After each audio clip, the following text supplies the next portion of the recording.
Over the last 2 days, NFL teams showed signs of solidarity as a response to President Trump saying that the players that protest the anthem should be fired or suspended. Yesterday, Gregg Popovich gave his thoughts on the president's comments. Let's take a listen.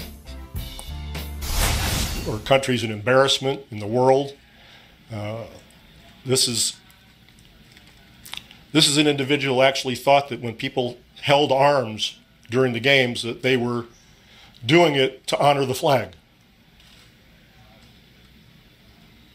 That's delusional. Absolutely delusional, but it's what we have to live with. I just heard a comment this morning from a NASCAR owner and from Mr. Petty that just blew me away. Just blew me away, where the owner described the fact that he would get the Greyhound bus tickets for anybody to leave and they'd be fired. And Mr. Petty, who said people who act the way we saw on Sunday, they should leave the country. That's where I live. I had no idea that I lived in a country where people would actually say that sort of thing. I'm not totally naive, but I think these people have been enabled by an example that we've all been given. I'm joined once again by Rob Parker, but first, Shannon, what did you make of Pop's comments? I loved it, because finally we got a white guy that's echoing the sentiments that so many blacks have been saying for years and years and hundreds of years. He also, we didn't pick it up in there, he says, we don't know how fortunate we are to be born white. He says it's almost as if you're running a 100-meter race, but you're starting at the 50-meter mark. So you're halfway home. This is what he said. He said it shocked him. He couldn't believe that Mr. Richard Petty, NASCAR's greatest driver, 7-time NASCAR champ, 200 career races, everybody knows him, the 43 STP car, drove Dodge, everybody, the Super. Skip, I can tell you all about it. Everybody knows him. Gregg Popovich says he was shocked that because he wants America to be better and to be what she said she would be, that you should leave. He's like, I live here. Russia didn't make me this promise on their constitution and their flag. Venezuela, China, Japan did not make the promises that America made on paper and what that Stars and Stripes represent. The president said he wanted to make America great again. So if he's going to make it great again, meaning that it's not great now, no one told him to leave. But when people say we want America to be better, yes, it's great, but we believe she can be better. Well, if you don't like it, leave. I shouldn't have to leave my country, Derek Wolf. I shouldn't have to leave my country. Anybody that says I should leave because I have complaints, because I believe she can be better.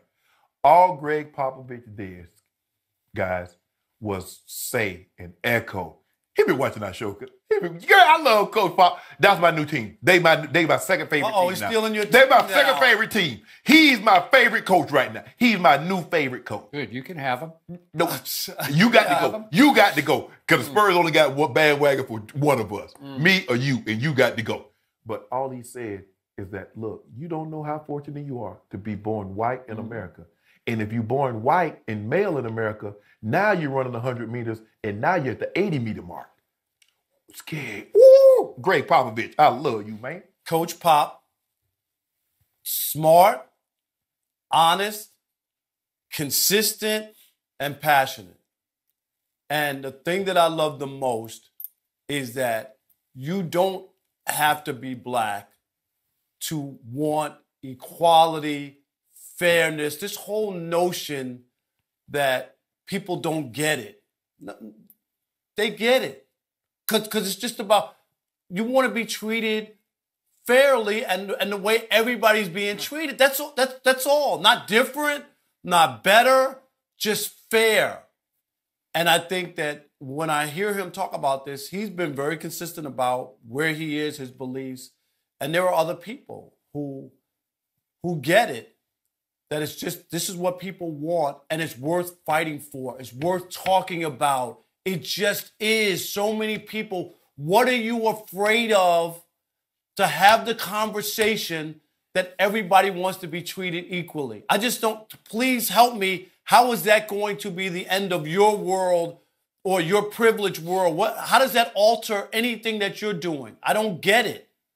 And this whole notion that, basically when they say leave the country, it's basically, underlying of, hey, we'll put you back on the boat to send you back to Africa. Exactly. Go back to where you came from. I came from Chicago. Yeah. First of all, the only thing is, let me see. Native Americans were here. We all came from somewhere else. All of us. So this whole notion that this is somebody's country and we're the foreigners and we just showed up, and if you don't like it here, hey, get back on the boat and go back out. Yeah. Stop it with that. Go watch the current movie Wind River and tell me what you think of that, speaking of Native Americans. I'll go check that Now out. back to Coach Popovich. I liked and believed in a whole lot of what Coach Popovich said, but I've said this before and I'm going to say it again right here, right now. I have lost so much respect for him over the way he treats people over the years that I no longer completely trust what he is saying.